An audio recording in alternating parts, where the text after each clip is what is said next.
And 1, 2, 1, 2.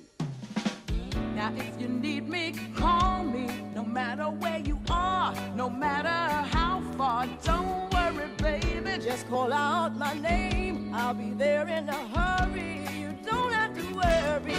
But baby, there ain't no mountain high enough. Bonjour les créatrices! Pour celles qui ne me connaissent pas encore, je suis Serena Carniel, la fondatrice du blog femmecreatrice.com. C'est un plaisir de vous retrouver pour cette nouvelle vidéo. Un petit peu spéciale parce qu'aujourd'hui nous allons parler d'une méthode pour quitter nos pensées qui nous causent de la souffrance. Et on va aussi voir pourquoi c'est important pour pouvoir libérer notre potentiel créatif et du coup valoriser un petit peu plus notre créativité. A tout de suite!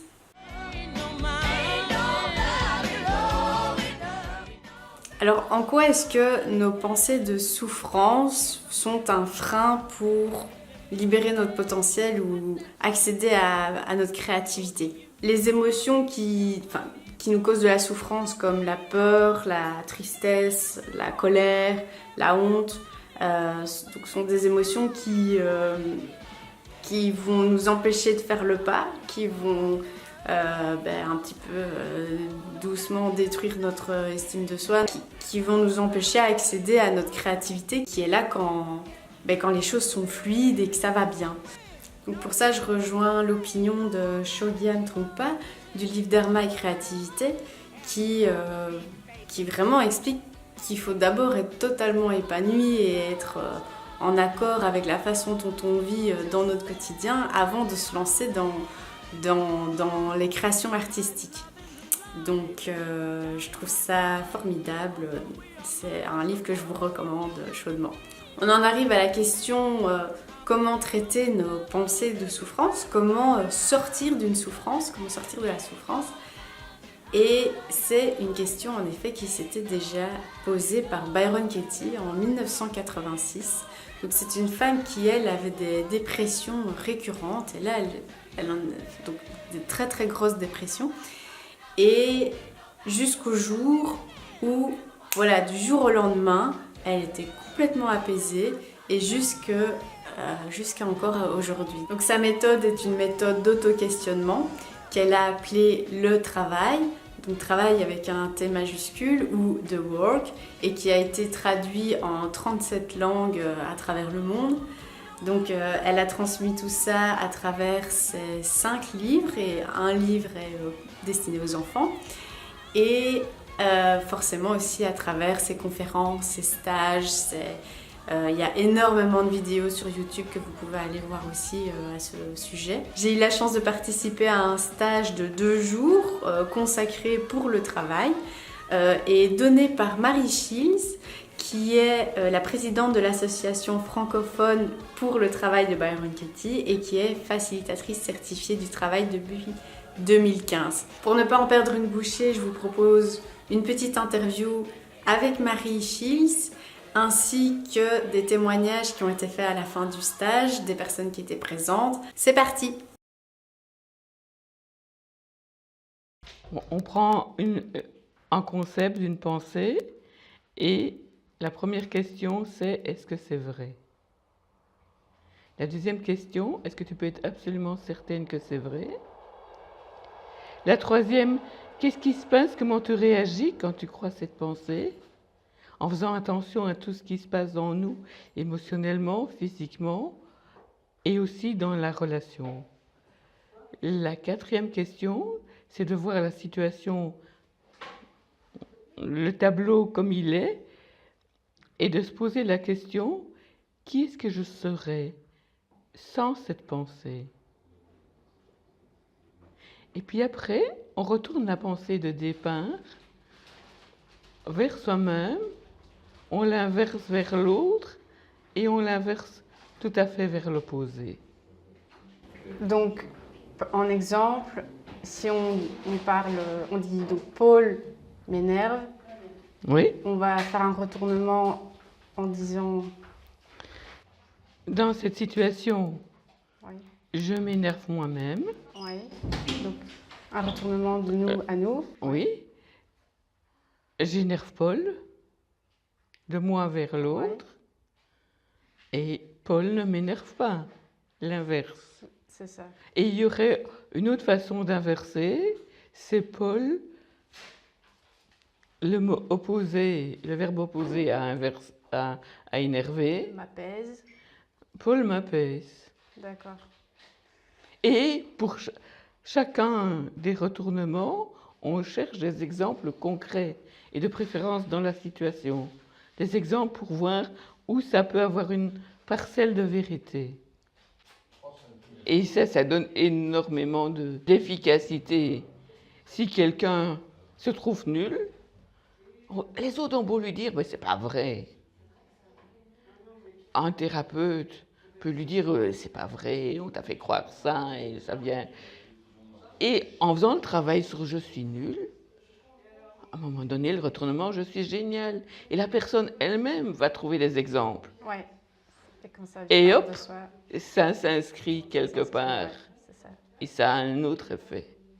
Quand on en parle comme ça peut paraître un jeu d'enfant très simple. Oui. Qu'est-ce que tu as à dire par rapport à ça aux créatrices qui nous regardent et qui se disent voilà, comment est-ce que ça pourrait vraiment m'aider personnellement de faire ce petit schéma-là? En fait, il y a une partie où c'est vraiment simple, parce que c'est les 4 questions, c'est les retournements.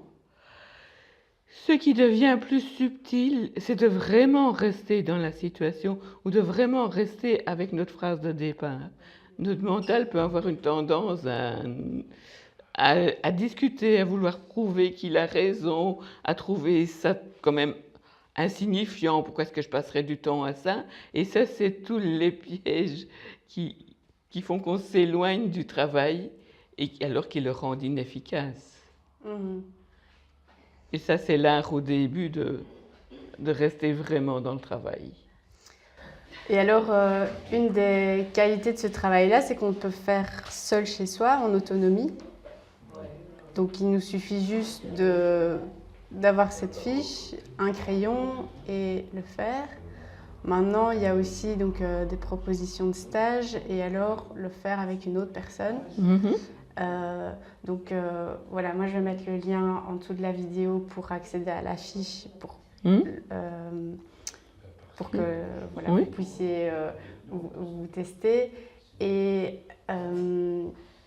voilà, je voulais savoir c'est quoi un petit peu la différence entre aller carrément à un stage et le faire avec une autre personne, une facilitatrice. Ça dépend vraiment d'une personne à l'autre en fait. Donc effectivement, on peut le faire seul. Toutes les ressources, il y a plein de ressources gratuites sur le site de Byron Katie elle-même. On peut télécharger tous les documents, on peut voir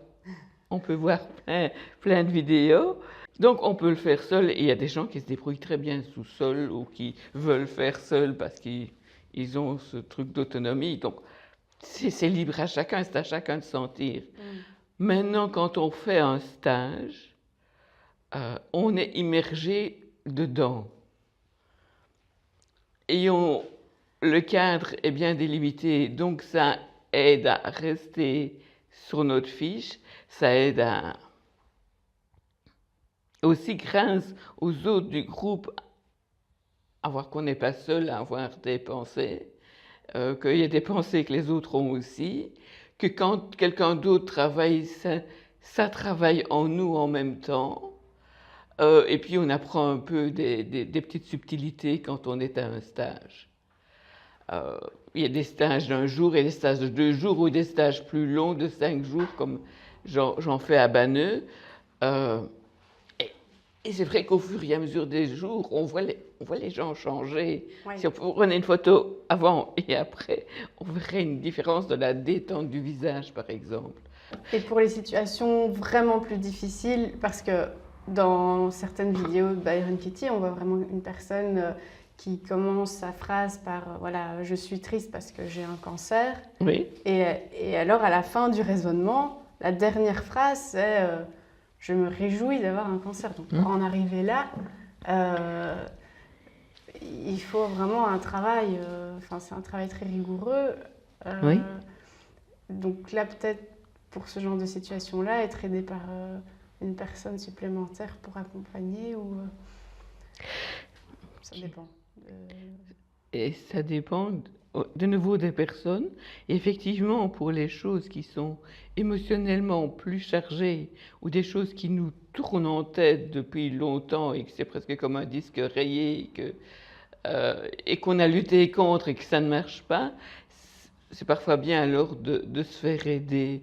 Et pour ça, il y a sur le site de Byron Katie, de voir comme sur le site de l'association française, francophone, des